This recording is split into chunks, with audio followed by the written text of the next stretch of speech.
So, welcome back to my channel. I am Vilas, M.Com GSET qualify commerce educator છું. આપ સૌનું સ્વાગત છે અકાઉન્ટિંગ માસ્ટર ચેનલ પર, જ્યાં અમે અકાઉન્ટન્સી, ઇકોનોમિક, બિઝનેસ સ્ટડી અને યુજીસી નેટ GSET કોમર્સને સરળ અને રસપ્રદ રીતે શીખવીએ છીએ. 2023 GSET કોમર્સ પેપરના પાર્ટ 1માં આપણે પ્રથમ 25 પ્રશ્ન વિગતવાર સમજ્યા હતા. આજે આપણે પાર્ટ 2માં ક્વેશ્ચન 26થી લઈને 50 સુધીના પ્રિવાય ક્યુએસ કરીશું. માત્ર સાચો જવાબ જ નહીં, પરંતુ દરેક પ્રશ્નની પાછળના કોન્સેપ્ટ, એક્ઝામની ટ્રીક અને ફ્યુચરમાં આ ટોપિકમાંથી કેવા પ્રશ્ન પૂછાઈ શકે તેમ છે તે પણ સમજશું. તો જો તમે GSET અને યુજીસી નેટ અથવા તો આસિસ્ટન્ટ પ્રોફેસરની તૈયારી કરી રહ્યા છો તો આ વિડીયો અંત સુધી જરૂરથી જુઓ. તો ચાલો શરૂ કરીએ. પ્રશ્ન પહેલો મેચ કરવાનું આપણને આપેલું છે. અકાઉન્ટિંગમાંથી આ પ્રશ્ન પૂછેલો છે. Partner, retirement of the partner, admission of the partner, death of the partner, insolvency of the partner, એ આપણને કીધેલું છે. તો પહેલામાં શું આવશે?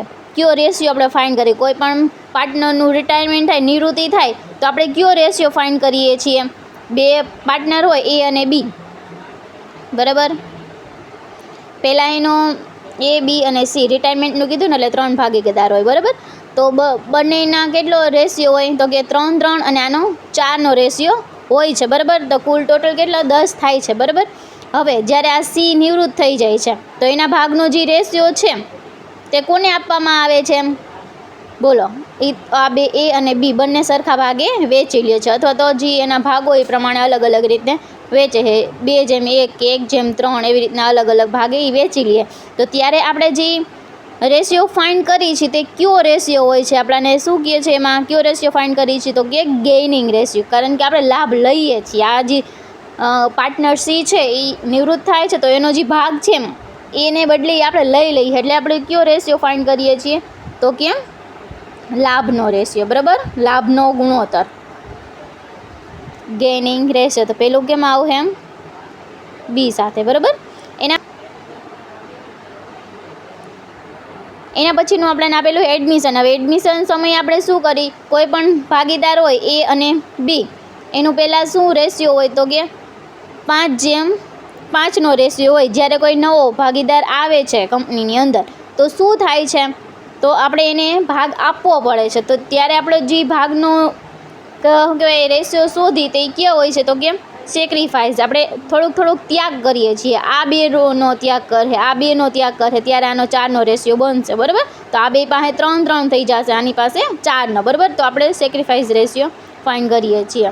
ચાલો, એના પછી આપણને આપેલું છે ડેથ ઓફ ધ પાર્ટનર. હવે ભાગીદારનું મૃત્યુ થાય તો ત્યારે શું એને થાય છે એ આપણને પૂછેલું છે. તો એમાં શું આવશે? તો કે એક્ઝિસ્ટિંગ જે રેશિયો હશે ને તે જ ચલાવવામાં આવશે, બરાબર. હાલનો જે ગુણોત્તર છે એટલે એ આની સાથે. અમુક એવા ઓપ્શન હોય જ જેમાં આપણે કન્ફ્યુઝ હોય, પણ એમાં જેમાં આપણે કન્ફર્મ હોય તે આપણે પહેલાં કરી નાખવાના, બરાબર. અને એને છેલ્લામાં શું આવશે? તો કે કેપિટલ રેશિયો, બરાબર. તો આ હતું પાર્ટનરશિપમાંથી આપણને આ પ્રશ્ન પૂછાયેલો હતો, બરાબર. સમજાઈ ગયું? ચાલો, એના પછીનો પ્રશ્ન જોઈએ. In the Indian finance system which one of the following is not a regulatory institute. હવે ઇન્સ્ટિટ્યૂટની વાત, રેગ્યુટરી એટલે કે કોઈ પણ વ્યવસ્થા સંભાળતી હોય, કોઈ પણ એક સંસ્થા અથવા તો એની આખા દેશનું વ્યવસ્થા સંભાળતી હોય એવી સંસ્થા નથી. આપણને પૂછેલું, નોટ અહીંયા પૂછેલું છે, બરાબર. તો પહેલાં એ સેબી. તો સેબી કેનું નિયમન કરે છે? તો કે જે આપણે શેર બજારમાં હોય એ બધી વસ્તુનું નિયમન કોણ કરે? તો કે સેબી કરે છે. એટલે એ તો નહીં, આપણને નોટ પૂછેલું છે, બરાબર. એના પછી આરબીઆઈ. આરબીઆઈ કોનું નિયમન કરે છે? તો કે બધી ઇન્ડિયાની જેટલી પણ બેંક છે એ બધાનું નિયમન કોણ કરે છે? આરબીઆઈ, જેને આપણે બેન્કર્સ બેંક પણ કહેવામાં આવે છે, એટલે તે પણ નહીં આવે, બરાબર. એના પછી આપણે વાત કરીએ એમ તો છે આઈઆરડીએ. આઈઆરડીએ એ કોનું નિયમન કરે છે?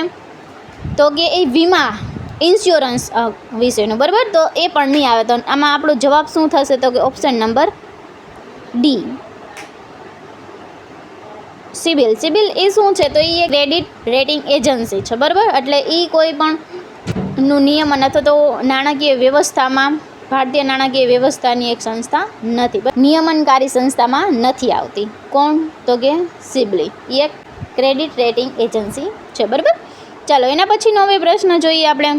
Banking regulation act is passed in the year. કયા યરમાં, કયા વર્ષમાં આવેલો છે તે આપણને પૂછેલું છે, તો કે 1949માં આપણો બેન્કિંગ રેગ્યુલેશન એક્ટ આવેલો છે. બને 1955માં શું, તો કે SBIની સ્થાપના થઈ હતી. કોની? SBIની સ્થાપના 1955માં થઈ હતી, બરાબર. અને 1969 એ 6 બેંકનું નેશનલાઇઝેશન થયું હતું. સાથે સાથે તમે એ પણ યાદ રાખી લેજો, બરાબર. તો આનો જવાબ શું થાય? બેન્કિંગ રેગ્યુલેશન એક્ટ કયા યરમાં આવેલું છે, તો કે 1949માં આવેલું છે. 1949માં આવેલું છે, બરાબર.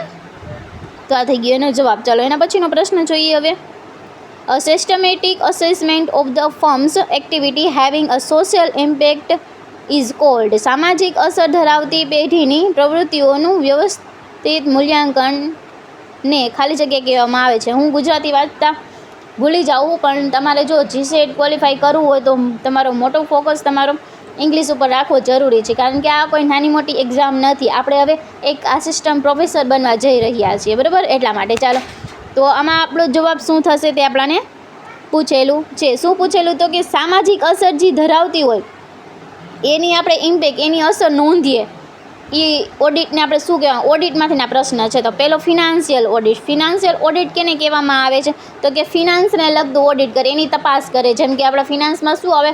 તો કે પ્રોફિટ એન્ડ લોસ અકાઉન્ટ આવી જાય, બેલેન્સ શીટ આવી જાય, ટ્રેડિંગ, તો એ બધાનું ચેકિંગ કરે એને આપણે ફિનાન્શિયલ અકાઉન્ટિંગ કહેવામાં આવે છે, બરાબર. એમને પછી આવે છે કોમર્શિયલ ઓડિટ, જે કોમર્સને લગતું બેન્કિંગ ને એ બધી ચેક કરતા હોય. આ શું કીધું છે પ્રશ્નમાં? તો systematic assessment of the firms activity having a social ઇમ્પેક્ટની જે એક્ટિવિટી છે ને એનું અસેસમેન્ટ કરતું હોય તો એ ઓડિટ છે તેને ક્યુ ઓડિટ કહેવામાં આવે છે? તો કે સોશિયલ ઓડિટ કહેવામાં આવે છે. એની સાથે આપણે બીજા કેટલાક ઓડિટ આપેલા છે પ્રકાર, એ પણ આપણે સાથે સાથે જોઈ લઈએ, બરાબર. અહીંયા તો પહેલું આપણાને સ્ટેટ્યુટરી ઓડિટ આપેલું છે. ઇન્ટરનલ ઓડિટ એટલે આપણે ધંધાની અંદર જે પણ કામ કરતા હોય એનું ઓડિટ આપણે કરીએ તો એને ઇન્ટરનલ ઓડિટ કહેવામાં આવે છે. ટેક્સ ઓડિટ કરી, ટેક્સ કેટલો ભરવો પડે એના વિશેની તપાસ કરીએ અને ટેક્સ ઓડિટ કહેવાય. કોસ્ટ ઓડિટ, કોસ્ટ કેટલી આવે છે, બરાબર. તો એ અલગ અલગ ઓડિટ હોય છે. ઓપરેટ ઓડિટ હોય છે. મેનેજમેન્ટ ઓડિટ, જે મેનેજમેન્ટ ઓડિટ એટલે કે ટોપ લેવલથી બોટમ લેવલ સુધીનું અસેસમેન્ટ કરીએ તો એને મેનેજમેન્ટ ઓડિટ કહેવામાં આવે છે, બરાબર. ઇન્ફોર્મેશન સિસ્ટમનું ઓડિટ આવે છે. એવી જ રીતના આપણને આ સોશિયલ ઓડિટનું પૂછેલું હતું, બરાબર. તો આ છે ઓડિટના પ્રકાર. આમાંથી પ્રશ્ન પૂછાઈ જાય છે. 2022માં આપણને મેનેજમેન્ટ ઓડિટમાંથી પ્રશ્ન પૂછાયેલો હતો. આમાંથી આપણે સોશિયલ ઓડિટનો પૂછેલો હતો. આગળ તમને ગમે એ પ્રશ્ન પૂછાય તો તમારે ધ્યાન રાખવું જરૂરી છે, બરાબર. આમાં એન્વાયરમેન્ટ ઓડિટ પણ આવેલું છે, ખાસ એ પણ ધ્યાન રાખજો, બરાબર. એન્વાયરમેન્ટ ઓડિટ કેને કહેવામાં આવે છે?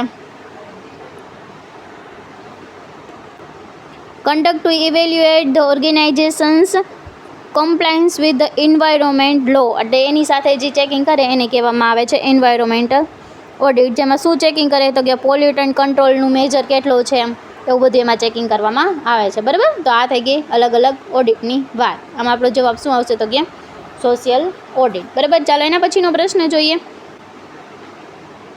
One of the following is not drivers of the globalization. નીચેનામાંથી કયું વૈશ્વિકરણનું ચાલક નથી? વૈશ્વિકરણનું ચાલક એટલે કે ગ્લોબલાઇઝેશન અથવા તો વૈશ્વિકરણ કરવામાં આપણને મદદરૂપ થાય છે એને આપણે ગ્લોબલાઇઝેશન ડ્રાઈવર્સ કહેવામાં આવે છે, ચાલક કહેવામાં આવે છે. અને જે મદદ નથી કરતા એ આમાં નહીં આવે. તો આપણને નથી મદદ કરતા એ આપણને પૂછેલું છે, બરાબર. નોટ લખેલું છે અહીંયા, ખાસ ધ્યાન રાખજો. તો પેલું આવે છે ઇન્ટરનેશનલ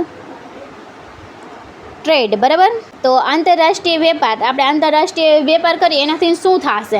ગ્લોબલાઇઝેશન વધશે કે ઓછું થાય? તો કે વધશે, કારણ કે એક દેશ બીજા દેશમાં માલ પહોંચાડે છે અને ત્યાંની વસ્તુ લે છે તો એનાથી વધશે ગ્લોબલાઇઝેશન, બરાબર. એના પછી આવે છે ટેકનોલોજી એડવાન્સમેન્ટ. તો તકનિકની ઉત્પત્તિ એ પણ એનાથી પણ એને ગ્લોબલાઇઝેશન વધશે. શા માટે? કારણ કે આપણે કંઈક નવી શોધ કરશું, નવું બનાવશું તો એ બીજા દેશમાં પણ એની માંગ થશે, બરાબર. તો એ પણ તેમાં આપણાને મદદરૂપ થાય છે ગ્લોબલાઇઝેશનમાં. મોબિલિટી ઓફ ધ લેબર, હા, કામની આપણે ગતિશીલતા, કામની જે ગતિશીલતા વધારી તો એ પણ લેબર એટલે એક દેશમાંથી બીજા દેશમાં આપણે મોકલીએ છીએ તે, તો એનાથી પણ ગ્લોબલાઇઝેશન વધશે, ઓછું થશે નહીં, બરાબર.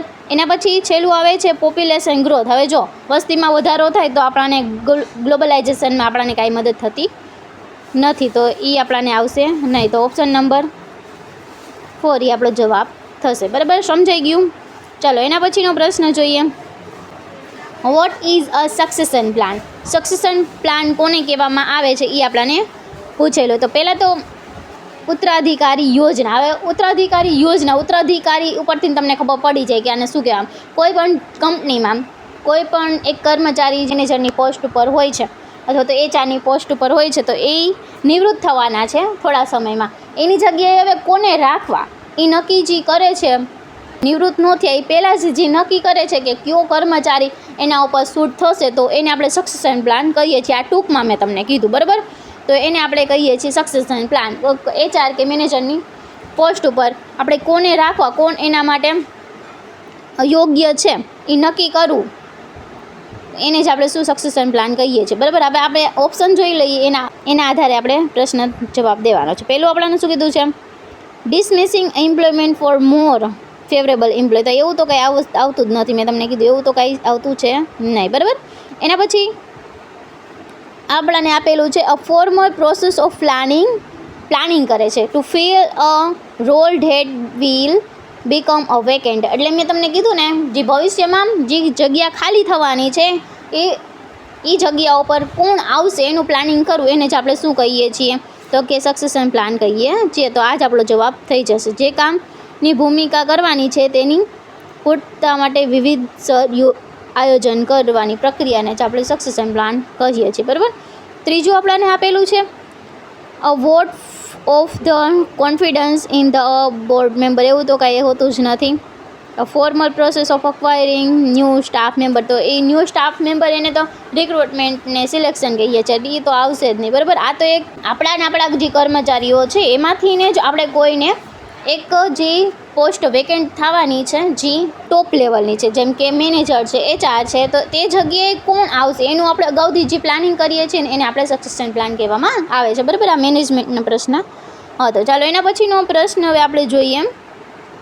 Vote is the term of power derive from status or position in organization. આ આપણાને મેનેજમેન્ટમાંથી જ પૂછેલો, પણ મેનેજમેન્ટનો બાદ ઓર્ગેનાઇઝેશન બિઝનેસમાંથી પૂછાયેલો. કયું પદ વ્યવસ્થા તંત્રમાં પદ અને હોદ્દો મેળવવાની સત્તા આપે છે એ આપણાને પૂછેલું છે. અલગ અલગ જે પાવરના ટાઈપ છે ને એમાંથી પૂછેલો પ્રશ્ન છે કે આ કયા પ્રકારનો ટાઈપ છે. બરાબર, તો એ આપણે અહીંયા જોઈ લઈએ.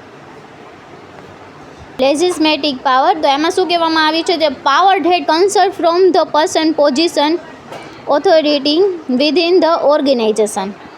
પોઝિશન અથવા તો ઓથોરિટીની લીધે જે પાવર આવે છે, પોઝિશન ને ઓથોરિટીના લીધે જે પાવર આવે છે એને આપણે કેવો પાવર કહીએ છીએ? તો કે લેજિસ્લેટિવ પાવર કહેવામાં આવે છે. બરાબર, એના પછી રિવોર્ડ પાવર. રિવોર્ડ પાવર કોને કહેવામાં આવે છે? તો કે base on the ability to given reward. આપણે કોઈ કર્મચારીને રિવોર્ડ આપી અને એની પાસેથી આપણે કામ કરાવી, તો એ પાવર કેવો કહેવામાં આવે છે? રિવોર્ડ પાવર કહેવામાં આવે છે. બરાબર, અને એક છે કોન્સેસિવ પાવર. કોન્સેસિવ પાવર કોને કહેવામાં આવે છે? તો કે એ બેઝ કેના આધારે હોય છે? તો કે પનિશમેન્ટમાં. જો તમે આટલું કામ નહીં કરો તો હું તમને પનિશ કરીશ. તો એ જે પાવર છે એને કેવો પાવર કહેવામાં આવે છે? કોન્સેસિવ પાવર કહેવામાં આવે છે. બરાબર, એના પછી એક્સપર્ટ પાવર. એક્સપર્ટ પાવર કેને કહેવામાં આવે છે? તો power that come from the processing specific knowledge skill and expert. કોઈ પણ વિષયમાં પરફેક્ટ હોય, તમે એક્સપર્ટ હોય, નોલેજ હોય તમને એ કામનું, તો અને એના લીધે જો બીજા વ્યક્તિઓ એ કામ કરતા હોય તો એને આપણે એક્સપર્ટ, આપણે એક્સપર્ટ છે, આપણે ઇન્ટેલિજન્ટ છીએ અને એના લીધે એ લોકો કામ કરે છે, તો એને એક્સપર્ટ પાવર કહેવામાં આવે છે. બરાબર, એના પછી રેફરન્ટ પાવર. તો રેફરન્ટ પાવર કેના હિસાબે? તો કે base on the personal quality. આપણામાં એવો સારો દેખાવ હોય, આપણામાં એવી ક્વોલિટી હોય, એડમાયરેશન, લોયલ્ટી હોય, વફાદારી સારી હોય, તો એના લીધે જે પાવર આવે છે એને આપણે રેફરન્ટ પાવર કહેવામાં આવે છે. આ 5 પાવર ખાસ તમારા માટે મોસ્ટ આઈએમપી છે. બરાબર, તો પહેલું આપણે ફરીવારથી જોઈએ. લેજિસ્લેટિવ પાવર કેને કહેવામાં આવે છે? તો કે જે પોઝિશનના અને હોદ્દાના ઓથોરિટીના આધારે આવે એને લેજિસ્લેટિવ પાવર કહેવામાં આવે છે. અને એક છે રિવોર્ડ પાવર. આપણે કોઈ પણ રિવોર્ડ આપીને, મોનેટરી રિવોર્ડ હોય અથવા તો કોઈ પણ બીજું રિવોર્ડ આપીને આપણે જે કામ કરાવીએ છીએ, તો એ પાવર કેવો છે? તો કે રિવોર્ડ પાવર કહેવામાં આવે છે. કોન્સિવ એટલે એમાં પનિશમેન્ટ આપીને આપણે કામ કરાવીએ છીએ. એક્સપર્ટ પાવર કેવો ને? આપણી પાસે સારું નોલેજ છે, સારી સ્કિલ છે, એક્સપર્ટ છીએ આપણે કોઈ પણ વર્કમાં, તો એને એક્સપર્ટ પાવર કહેવામાં આવે છે, અને એક રેફરન્ટ પાવર આવે છે, જે આપણું ક્વોલિટી, આપણી પર્સનલ ક્વોલિટી કંઈક સારી હોય, લોયલ્ટી ને એવું બધું, તો એના હિસાબે એ પાવર આવે છે, બરાબર. તો આમાં આપણાને શું પૂછેલું, તો કે પોઝિશન, આપણાને શું power derived from the status and પોઝિશનના આધારે, તો શું આવે લેજિટિમેટિંગ. અચ્છા, ગુજરાતી પણ એનું આપેલું છે, બરાબર, જોઈ લેજો. ચાલો એના પછીનો પ્રશ્ન જોઈએ. One of the most following is not an essential feature of the કોન્ટ્રાક્ટનું આવશ્યક લક્ષણ નથી નીચેનામાંથી, એ આપણાને કહેવાનું છે. તો આપણને કોન્ટ્રાક્ટ એટલે ખબર, કોન્ટ્રાક્ટ કરવો એટલે કોઈ પણ બે વ્યક્તિ હોય, એક વ્યક્તિ એ અને એક વ્યક્તિ બી, એ અને બી. હવે આને કીધું કે ભાઈ હું તારી દુકાનમાંથી 5,000નો માલ લઈશ. કેટલા? 5,000નો માલ લઈશ, એ બીને કીધું. તો આ એના વચ્ચેનો શું થઈ ગયો? એક કોન્ટ્રાક્ટ થઈ ગયો, અને એના બદલામાં શું આપશે? પૈસા આપશે, બરાબર. તો આ એક કોન્ટ્રાક્ટ થઈ ગયો. હવે એના માટે શું જરૂરી છે લક્ષણ, એ આપણે નીચે જોઈ લઈએ ઓપ્શનના આધારે, બરાબર. પહેલું આપેલું છે આપણને જરૂરી શું છે એ જોઈ લે, બાકી આપણે જે જરૂરી નથી એ આપણે અહીં કહેવાનું, કારણ કે અહીં નોટ કીધેલું છે, બરાબર. તો પહેલાં આપણે 2 parties must provide there mutual consent to the contract. તો આમાં આપણને શું કીધું? બંને પક્ષો વચ્ચે કરાર કરવામાં આવે છે, એ અને બી બંને વચ્ચે કરાર થયો, બરાબર. શું થયો? તો કે 5,000નો માલનો. તો consent to contract, mutual consent હોવો જોઈએ, એટલે બેયની સંમતિ હોવી જોઈએ, બરાબર. આ એક એમ કે હું તાર પાસેથી માલ લઈ જઈશ, બી કે ના ભાઈ માલ નથી દેવો, તો એવું ચાલે નહીં. બેયની કન્સેન્ટ હોવી ફરજિયાત છે, બરાબર. મ્યુચ્યુઅલ કન્સેન્ટ હોવી ફરજિયાત છે, તો એ તો આવશે, બરાબર. એ તો જરૂરી છે. તો બીજું આપણાને આપેલું છે contract must be in written. તો રિટર્ન ફોર્મમાં હોવું એ કાંઈ જરૂરી છે નહીં, તો આ જ આપણો જવાબ બની જશે. Contract must be in the return form only, એ કાંઈ હોવું જરૂરી નથી, એ આપણાને એવું કીધું જ નથી, બરાબર. તો એ નહીં આવે એમાં. એના પછી આપણાને શું કીધેલું છે? એના પછી આપણને કીધેલું છે સીમાં, the contract can not be force upon. હા, ફોર્સ કરીને આપણે કોઈ પણ દબાણ કરીને પણ આપણે કોન્ટ્રાક્ટ બનાવવાનો હોતો નથી, એટલે એ પણ આવશ્યક છે આપણા માટે. એના પછી નું આપેલું છે all the agreement support by the consideration are contract, એટલે એના બદલામાં આપણે એને કંઈક આપતા હોવા જોઈએ, 1 રૂપિયો પણ આપતા હોવા જોઈએ, બરાબર. તો આ બધા એના આવશ્યક હતા, એ, સી અને ડી. અને જ્યારે નથી આપણને પૂછેલું ક્યુ નથી, તો એમાં આવશે મસ્ટ બી રિટર્નિંગ, બરાબર. તો ચાલો એના પછીનો પ્રશ્ન જોઈએ. What theory is built around the principle that people make a choice regarding how to behave based on the value and belief? આ વાક્ય કયા સિદ્ધાંતની ઉપર આધારિત છે કે જેવી રીતે આચરણ કરવું તે લોકોની પસંદની મૂલ્યો અને માન્યતાઓ પર આધારિત રાખે છે? તો એને શું કહેવામાં આવે છે, એ આપણાને અહીંયા પૂછેલું છે, બરાબર. તો એમાં શું આવશે? તો એમાં આવે છે ઓપ્શન નંબર બી, અપેક્ષિત, કે આપણે એને માની છીએ કે આવું જ એનું આચરણ હશે. અમુક વ્યક્તિ પાસે એવી આશા રાખી કે નહીં આ વ્યક્તિ આવા જ હશે, તો એને શું કહેવાય? અપેક્ષિત, બરાબર. તો એનો આપણો જવાબ શું થશે? ઓપ્શન નંબર બી, સહાયક. પેલું આપણને શું આપેલું છે? ઇન્સ્ટ્રુમેન્ટલ, એટલે કે સહાયક. સહાયકમાં શું હોય કે આપણે એની સહાય કરે. અમુક એવા વ્યક્તિ હોય કે એનું આચરણ બીજાને સહાય કરવાનું હોય કોઈ પણ વસ્તુમાં, બરાબર. અને એક પ્રતિષ્ઠિત એનો ક્લાસ અલગથી હોય, તો એ પણ નહીં આવે એમાં. પછીનો પ્રશ્ન જોઈએ. The income tax act 1961 come into force with effect from. કઈ તારીખ આપણે કહેવાની છે, બરાબર. જે છે ને ખાસ ધ્યાન રાખજો આમાં, આ પ્રશ્નમાં. જે ઇન્કમ ટેક્સ એક્ટ રહ્યો ને એ 61માં 1961 છે, પણ એ જ્યારે ફોર્સમાં ક્યારે આવ્યો તો કે 62માં આવ્યો છે, એટલે ખાસ એ પહેલાં ધ્યાન રાખજો કે 62માં આવ્યો છે. ઇન્કમ ટેક્સ એક્ટ 1961 છે, પણ એ ફોર્સમાં ક્યારે આવ્યો છે તો કે 1962માં. કયા મહિનામાં? તો કે એપ્રિલ મહિનામાં આવેલો છે, 1 એપ્રિલ 1962માં ફોર્સમાં આવેલો છે. તો ઓપ્શન નંબર ડી આપણો સાચો થશે, બરાબર. આમાં 61 સમજીને તમને એમ કે 61 છે એટલે તમે આમાંથી એક આ બીમાંથીને જ આન્સર રહેશે, તો એ તમારું વિચારવું ખોટું છે, બરાબર. ખાસ ધ્યાન રાખજો. ચાલો એના પછીનો પ્રશ્ન જોઈએ. Interest from the investment is an example of. રોકાણમાંથી જે વ્યાજ એ ખાલી જગ્યાનું ઉદાહરણ છે. કેનું ઉદાહરણ છે એ આપણે કહેવાનું છે. જે આપણે રોકાણ કર્યું હોય આપણી કંપનીએ કોઈ પણ ઇન્સ્યોરન્સમાં અથવા તો કોઈ પણ બીજી જગ્યાએ રોકાણ કર્યું હોય તો એ રોકાણ એ કેનું ઉદાહરણ છે? કેપિટલ એક્સપેન્ડિચરનું, કે મૂડી ખર્ચ થયો છે, કે પછી રેવન્યુ એક્સપેન્ડિચર છે, મહેસૂલી ખર્ચ થયો છે, રેવન્યુ રિસિપ્ટ થઈ આવેલી છે કે કેપિટલ રિસિપ્ટ છે, શું છે એ આપણે કહેવાનું. તો આ તો સામાન્ય પ્રશ્ન છે, આપણને બહુ આસાનીથી આવડી જશે. તો આનો જવાબ શું થશે? તો ઓપ્શન રેવન્યુ રિસિપ્ટ, મહેસૂલી આવક કહેવામાં આવે છે. જે આપણાને ઇન્વેસ્ટમેન્ટમાંથી જે રોકાણનું વ્યાજ મળે છે એને શું કહેવામાં આવે છે? તો કે મહેસૂલી આવક, રેવન્યુ રિસિપ્ટ કહેવામાં આવે છે. બરાબર, ખાસ ધ્યાન રાખજો. ચાલો એના પછીનો પ્રશ્ન હવે જોઈએ આપણે. Blackens reserve are also term is free reserve. ખાલી જગ્યા અનામતો મુક્ત અનામતો તરીકે ઓળખવામાં આવે છે. કઈ અનામતને મુક્ત અનામત કહેવામાં આવે છે એ આપણે જોઈ લઈએ. બરાબર, તો આમાં તમને ખબર પડી જાય નામ ઉપરથી. પેસિફિક એટલે કોઈ પણ એક પેસિફિક કારણ માટે જે અનામત હોય એને આપણે પેસિફિક અનામત કહીએ છીએ. જ્યારે જનરલ અનામત જે રૂટિન જે કામ હોય એના માટે, તો એ આપણે એક સાઈડ આપણે અહીંયા આપેલું છે એ જોઈ લઈએ. જો શું આપેલું છે? General reserve. તો એ કેના માટેનું? એને આપણે ફ્રી રિઝર્વ પણ કહીએ છીએ. તો એ પેસિફિક કોઈ વર્ક ન હોય, એ કેન બી યુઝ, આપણે ડિવિડન્ડ માટે યુઝ કરી શકીએ, ગમે એના માટે યુઝ કરી શકીએ છીએ. બરાબર, તો એને જનરલ રિઝર્વ અથવા તો ફ્રી રિઝર્વ કહેવામાં આવે છે. પેસિફિક રિઝર્વ કેને કહેવામાં આવે છે? તો કે ક્રિએટ ફોર સ્પેસિફિક પર્પઝ, કોઈ પણ પર્પઝ માટે, જેમ કે પ્રોજેક્ટ માટે બનાવેલું હોય તો એને પેસિફિક રિઝર્વ અથવા તો પેસિફિક જેમાં પર્પઝ હોય એને પેસિફિક રિઝર્વ કહેવામાં આવે છે. અહીં આપણને ઉદાહરણ આપેલું છે debenture redemption reserve, investment function reserve, એ બધા રિઝર્વ પેસિફિક રિઝર્વમાં આવે છે. અને સિક્રેટ એને હિડન રિઝર્વ કહેવામાં આવે છે, મેઇનલી ઇન ધ બેંકમાં હોય છે. બરાબર, તો આનો આપણો જવાબ શું થશે? તો કે general reserve, option number C.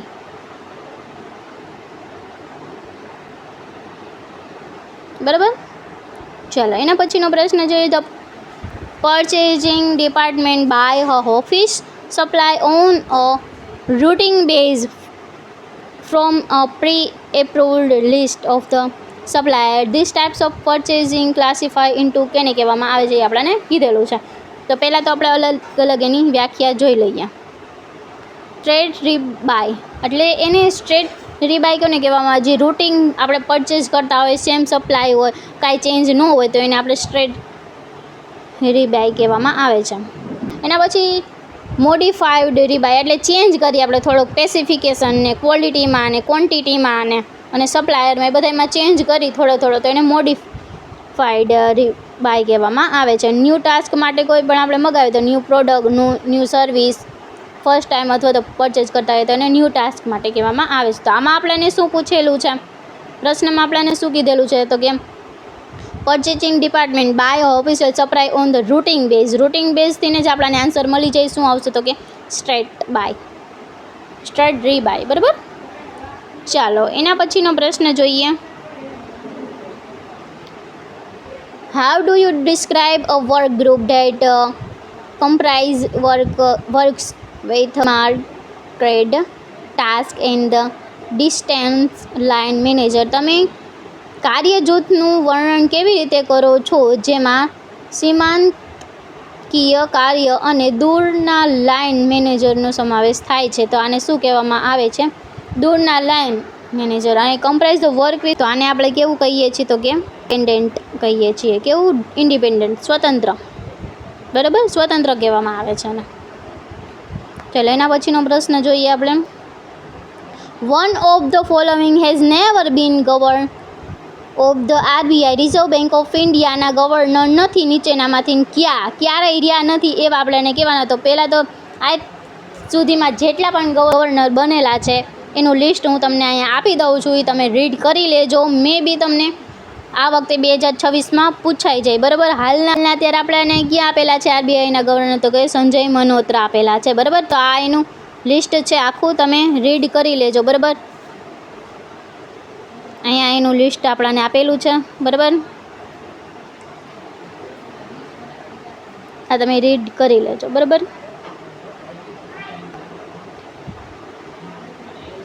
First governor કોણ હતા? તો કે ઓરબોન સ્મિથ પહેલાં હતા, બરાબર. અને એના પછીના જે ફર્સ્ટ ઇન્ડિયન ગવર્નર હતા તો એ કોણ, તો કે દેશમુખ, સર સીડી દેશમુખ. અને આરબીઆઈની ઇસ્ટાબ્લિશ ક્યારે થઈ, તો કે 1 એપ્રિલ 1935ના રોજ, બરાબર. નેશનલાઇઝ ક્યારે થઈ, કે 49માં, બરાબર. આપણા જે આઝાદ થયા એના 2 વર્ષ પછી, બરાબર. અને અત્યારે હાલના જે ગવર્નર છે એ કોણ છે, તો કે સંજય મલ્હોત્રા. તો આ તમે એકવાર રીડ કરી લેજો, બરાબર. તો આમાં આપણાને પૂછેલું છે કે ક્યાં નથી રહ્યા, આજ સુધીમાં રહ્યા જ નથી એવા કોણ છે, તો કે મોરારજી દેસાઈ, બરાબર. એ આરબીઆઈ ગવર્નર આજ સુધીમાં ક્યારેય રહ્યા નથી. ચાલો એના પછીનો પ્રશ્ન હવે આપણે જોઈ લઈએ. Which institute set up the financial inclusion fund and financial technology fund? કઈ સંસ્થા એ નાણાકીય સમાવેશ અને નાણાકીય ટેકનોલોજી ફંડ સ્થાપ્યું છે, ક્યારે સ્થાપ્યું છે, આપણે પૂછેલું છે, બરાબર. તો આમાં શું આવશે, ગવર્મેન્ટ ઓફ ઇન્ડિયા અને નાબાર્ડ અને આરબીઆઈ આ બધું સ્થાપેલું છે. ફિનાન્શિયલ ઇન્ક્લુઝન એટલે શું, એટલે કે જે છેવાડાના જે માનવી છે એના સુધી પણ બધી સેવાઓ પહોંચાડવી એને જ આપણે કહીએ છીએ, બરાબર. તો એમાં આપણે જનધન યોજના આવી જશે, પછી મુદ્રા યોજના આવી જાય, એવી અલગ અલગ યોજના એમાં આવે છે, બરાબર. તો આ કોણ કરે છે, તો કે નાબાર્ડ, આરબીઆઈ ને ગવર્મેન્ટ, બરાબર. ચાલો એના પછીનો પ્રશ્ન જોઈએ. One of the following is not a part of the foreign direct investment. હવે ફોરેન ડિરેક્ટ ઇન્વેસ્ટમેન્ટનો પૂરેપૂરો વિડીયો કમ્પ્લેટ આપણા ચેનલ પર તમને મળી જશે. A to Z ક્વેશ્ચન એમાં મેં આવરી લીધા છે, એટલે એ વિડીયો તમે ન જોયો હોય તો જરૂર ને જરૂર તે વિડીયો જોજો, કારણ કે આ પ્રશ્ન પણ એમાંથી જ પૂછાયેલો છે, એની બહાર કાંઈ છે જ નહીં, બરાબર. તો આનો આપણો જવાબ શું થશે, એમાં આપણને પૂછેલું ક્યુ નથી આવતું, નથી પૂછેલું છે, બરાબર. તો આનો જવાબ આપણો option number B, foreign institute investment છે એ આપણે એફડીઆઈમાં આવતું નથી. તમે જોજો એ વિડીયો એટલે તમને ખબર પડે, આ પ્રશ્ન તમને સાવ ઇઝી લાગશે, બરાબર. ચાલો એના પછીનો પ્રશ્ન જોઈએ. An increase the consumer income well increase demand for ખાલી જગ્યા બટ ડિક્રીઝ ડિમાન્ડ ફોર ખાલી, એટલે ઇન્કમ આપણી વધે તો કઈ ગુડની ડિમાન્ડ વધે છે અને કઈની ડિક્રીઝ એટલે કે ઘટે છે, એ આપણાને આમાં પૂછેલું છે, બરાબર. તો મેં તમને આ 2022માં પણ મેં તમને કીધું હતું કઈ ગુડની ઇન્કમની સાથે પોઝિટિવ રિલેશનશિપ છે અને કેનું નેગેટિવ છે. ચાલો ફરી વારથી આપણે જોઈ લઈએ એકદમ સ્પીડમાં. તો પહેલું આપણાને આપેલું છે નેસેસરી ગુડ, જે આપણે મીઠું છે, ઘઉં છે, જે રોજિંદી દૂધ છે, એ બધી વસ્તુ કેવી નેસેસરીમાં આવે તો એનું ઇન્કમ ઇફેક્ટ સાથે એનું પોઝિટિવ રિલેશન છે. જ્યારે લક્ઝરીનું પણ પોઝિટિવ છે, ઇન્ફેરિયર ગુડ છે એનું નેગેટિવ. ઇન્ફેરિયર એટલે કે હલકી ગુણવત્તાવાળી જે વસ્તુ હોય છે, બરાબર. તો સસ્તું અનાજ હોય, એવી બધી વસ્તુ, સસ્તા કપડાં, સસ્તું તેલ, એ બધી વસ્તુ કેમ આવે છે, ઇન્ફિરિયરમાં આવે છે. અને ગિફ્ટ એન્ડ ગુડ એ એક ઇન્ફિરિયર ગુડનો જે એક ખાસ પ્રકાર છે, બરાબર. એનું સ્ટ્રોંગ નેગેટિવ અને રિલેશનશિપ હોય છે કે એની આરે તો કે ઇન્કમની સાથે. ઇન્કમ વધવાથી આપણે જે હલકી ગુણવત્તાવાળી વસ્તુ હોય એ આપણે ઓછી કરી દઈએ છીએ લેવાની. ઇન્કમ વધે, શું થાય છે, ઇન્કમ વધશે, જ્યારે આ ઇન્ફિરિયર ગુડ છે એ આપણે ઓછી કરો, હલકી ગુણવત્તાવાળી વસ્તુ આપણે લેવાનું ઓછું કરશું, બરાબર. જ્યારે આપણું નેસેસરી વસ્તુ હોય છે તો એનું શું કરીએ છીએ, નેસેસરી વસ્તુ જેમ આપણી આવક વધે છે એમ નેસેસરી વસ્તુ અમુક હદ સુધી જ આપણે લેશું, પણ બહુ એટલું બધું નહીં, પોઝિટિવ રિલેશન કહેવાય. લક્ઝરિયસ ગુડનું કેવું હોય છે, પોઝિટિવ. જેમ કે એક્સપેન્સિવ કાર છે, વોચ છે, તો એ જેમ આપણે ઇન્કમ વધશે એમ સાથે સાથે આપણે એ બધી વસ્તુ લેવાનું પણ વધારશું, બરાબર. તો આ એનું રિલેશનશિપ થઈ ગઈ, બરાબર. હવે આપણને પૂછેલું છે શું રિલેશન છે એ આપણને અહીંયા પૂછેલું છે, બરાબર. તો ઇન્ક્રીઝ ડિમાન્ડ, કેની ડિમાન્ડ ઇન્ક્રીઝ થાય, જો તમારી ઇન્કમ વધશે તો કી ઇન્ક્રીઝ થાય, તો સબસ્ટિટ્યુટ નોર્મલ ગુડ્સ, ઇન્ફેરિયર ગુડ. હવે આ તો પહેલાં આવશે જ ને ઇન્ફેરિયર ગુડ, બરાબર. હવે આ બેમાં નોર્મલ આપેલું, બીમાં અને સીમાં બંનેમાં નોર્મલ આપણને આપેલું છે, તો એ પહેલાં રહેવા દેશું. એના પછી આવે છે ઇન્ફિરિયર ગુડની, અહીંયા ઇન્ફિરિયર તો એનું ઘટે છે, આ બરાબર. તો આપણો જવાબ શું થઈ જશે, option number B, inferior good demand ઘટે છે જ્યારે ઇન્કમ વધે ત્યારે, અને નોર્મલ ગુડની વધે છે, ઓપ્શન નંબર બી, બરાબર. ચાલો એના પછીનો પ્રશ્ન હવે આપણે જોઈએ.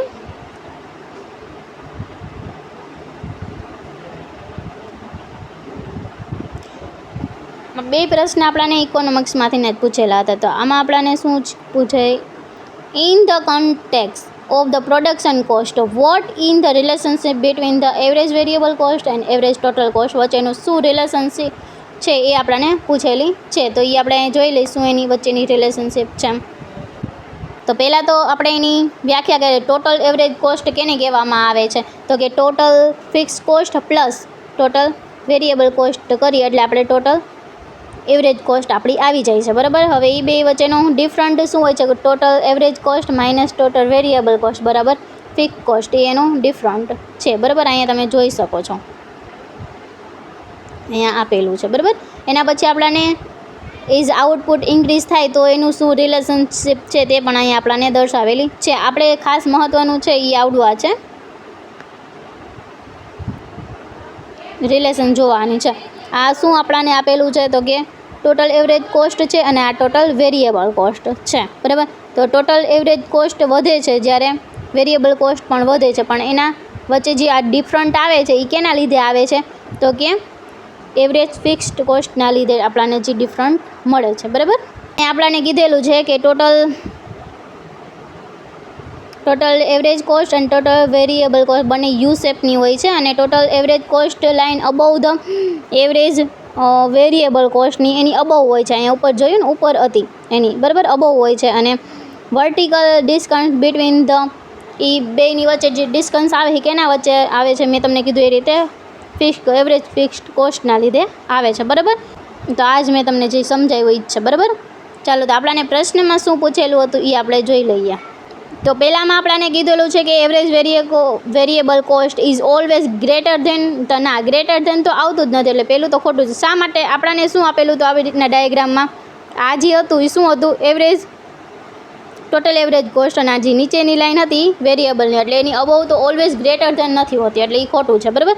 એના પછી આવે છે average total cost is always greater than the always. તો હા, એ વાત આપણી સાચી છે. તો ઓપ્શન નંબર બી આપણો જવાબ થશે. બરાબર. કારણ કે એના કરતાં વધુ છે, એવરેજ વેરિયેબલ કોસ્ટ કરતાં ટોટલ કોસ્ટ છે એ વધુ છે. બરાબર. હવે ઇક્વલ, આમાં બીજામાં આપણને ત્રીજામાં શું કીધું? તો કે ઇક્વલ, તો એ પણ નહીં આવે. બરાબર. એ પણ ખોટું આવે. પછી વેરિયેબલ કોસ્ટ અને ટોટલ કોસ્ટ હેવે ઇન્વર્સ રિલેશન છે, એવું આપણને કંઈ કીધું નથી. બરાબર. તો આપણો જવાબ શું થાય? Option number B. ચાલો, એના પછીનો પ્રશ્ન હવે જોઈએ. Journals is also known as. સામાન્ય રોજમેરને કહેવામાં આવે, શું કહેવામાં આવે છે એ આપણને પૂછેલું છે. તો કે જર્નલ જે હોય એને આપણે શું કહીએ છીએ? તો કે રોજબરોજની જે વસ્તુ આવતી એની એન્ટ્રી, આપણે જે પ્રથમ એન્ટ્રી કાઢીએ એને જ આપણે કહીએ છીએ. બરાબર. તો કેસ જર્નલ કહેવાય. તો કેસમાં તો શું આવે? તો આપણે જે કેસને રિલેટેડ જે વસ્તુ હોય એ લખીએ એને કેસ કહેવાય. ગુડ જર્નલ એમાં ગુડને રિલેટેડ આવતી હોય, અને માલમાં આપણે જે પેમેન્ટ કર્યું હોય અથવા તો રિસીવ કર્યું હોય એ એમાં આવે. તો એ આ ત્રણમાંથી એક આવશે નહીં. તો આપણો જવાબ શું થશે? તો કે જર્નલ પ્રોપર અથવા તો વિશિષ્ટ રોજમેળ કહેવામાં આવે છે. બરાબર. ચાલો, એના પછીનો પ્રશ્ન જોઈએ. અકાઉન્ટિંગમાંથી આવે છે ફંડામેન્ટલ અકાઉન્ટિંગ અજપ્શન. જે આ વિડીયો પણ આખો આપણે વિડીયો મૂકેલો છે અકાઉન્ટિંગ કોન્સેપ્ટ વિશેનો, ન જોયો તો તમે જોઈ લેજો, તમારા માટે ખૂબ જ મહત્ત્વનો છે. બરાબર. તો ફંડામેન્ટલ આપમાંથી કોન્સેપ્ટ ક્યાં છે એ આપણને કહેવાના છે. તો એક તો આવે છે આપણો ગોઈંગ કન્સેપ્ટ આવે છે, એક આવે છે કન્સિસ્ટન્સી આવે છે, અને અક્રુવલ આવે છે. બરાબર. આ ફંડામેન્ટલ આપણા ત્રણ છે કોન્સેપ્ટ અથવા તો અજમ્પશન, તમે જી ગયો હોય. બરાબર. ઓપ્શન નંબર એ આપણો જવાબ થશે. બરાબર. ખાસ ધ્યાન રાખજો. ગોઈંગ કન્સર્ટ એટલે શું આપણે કહીએ છીએ? તો કે આપણું જે બિઝનેસ અથવા તો જે ધંધો છે એ લાંબા સમય સુધી ચાલવાનો છે. કન્સિસ્ટન્સી એટલે કે જે પોલિસી અકાઉન્ટિંગની અથવા તો જે મેથડ આપણે અકાઉન્ટિંગની લખવામાં એમાં વાપરીએ છીએ એ જ મેથડ દર વર્ષે વાપરવી એને આપણે કન્સિસ્ટન્સી કહેવામાં આવે છે. અને એક આવે છે અક્રુવલ. અક્રુવલ એટલે કે તમે જ્યારે જે વેપાર થયો છે એ ત્યારે જ તમે નોંધો, જ્યારે અક્રુવલ થાય છે ત્યારે તમે એની નોંધ કરો, એને આપણે અક્રુવલ કોન્સેપ્ટ કહેવામાં આવે છે. બરાબર. તેના અલગ અલગ કોન્સેપ્ટ આપણને અહીંયા આપેલા છે, તમે જોઈ શકો છો. બરાબર. બિઝનેસ એન્ટિટી, જેમાં બિઝનેસમાં માલિક અને બિઝનેસ બંનેને કેવું ગણવામાં આવે છે? અલગ ગણવામાં આવે છે. બરાબર. એના પછીનું કોન્સેપ્ટ આવે છે મની મેઝરમેન્ટનો. એમાં શું આવે છે? તો કે જે મની રિલેટેડ હોય ટ્રાન્ઝેક્શન એ જ નોંધવામાં આવે છે. આ ગોઈંગ કોન્સેપ્ટ મેં તમને કીધું એ રીતના. બરાબર. એના પછી આવે છે અકાઉન્ટિંગ પીરિયડ. એક સ્પેસિફિક પીરિયડ હોય છે અકાઉન્ટિંગનો, જેમ કે 1 એપ્રિલથી ચાલુ થાય છે અને 31 માર્ચે પૂરું થાય છે આપણું ફિનાન્શિયલ યર. તો એ સ્પેસિફિક પીરિયડ માટેનું હોય છે. તો આ એના અલગ અલગ કોન્સેપ્ટ છે, તમે અહીંયા રીડ કરી શકો છો. બરાબર. અક્રુવલ કોન્સેપ્ટ મેં તમને કીધું એ પ્રમાણે.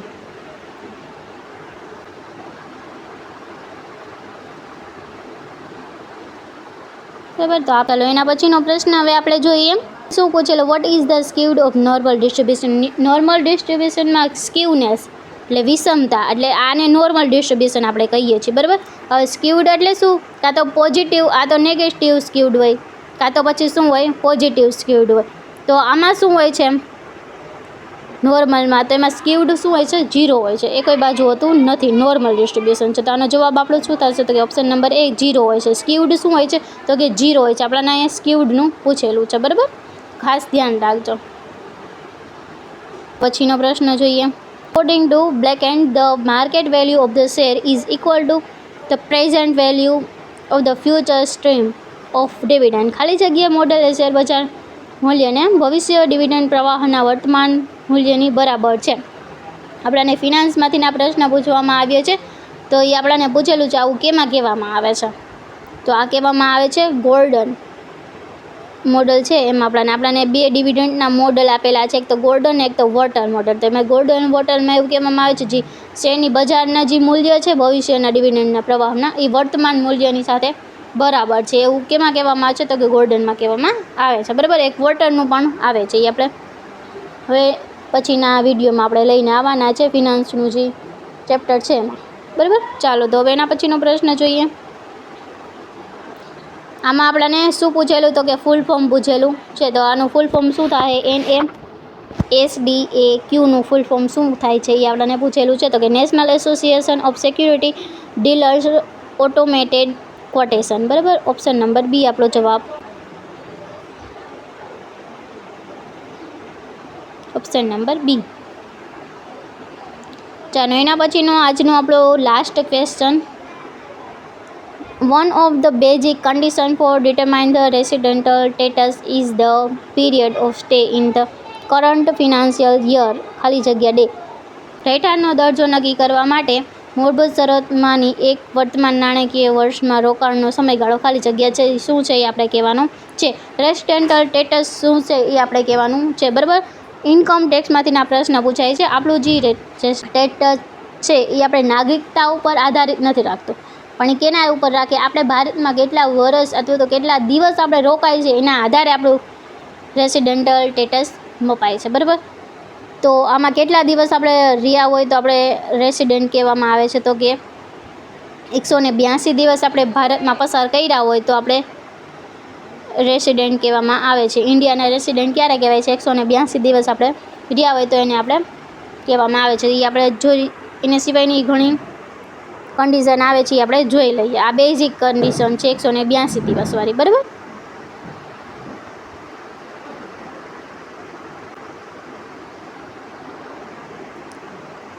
તો આ 182 દિવસવાળી કન્ડિશન આપણે જોઈ લીધી, અને સાથે બીજી પણ એક કન્ડિશન આવે છે 60 દિવસ અને એના કરતાં વધુ રહ્યા હોવા જોઈએ. પ્રીવિયસ યરમાં તમે 60 દિવસ કે એના પછી વધુ દિવસ રહ્યા હોય અને 365 દિવસ કે એનાથી વધુ છેલ્લા 4 વર્ષમાંથી રહ્યા હોય તો પણ તમે શું કહેવાશો?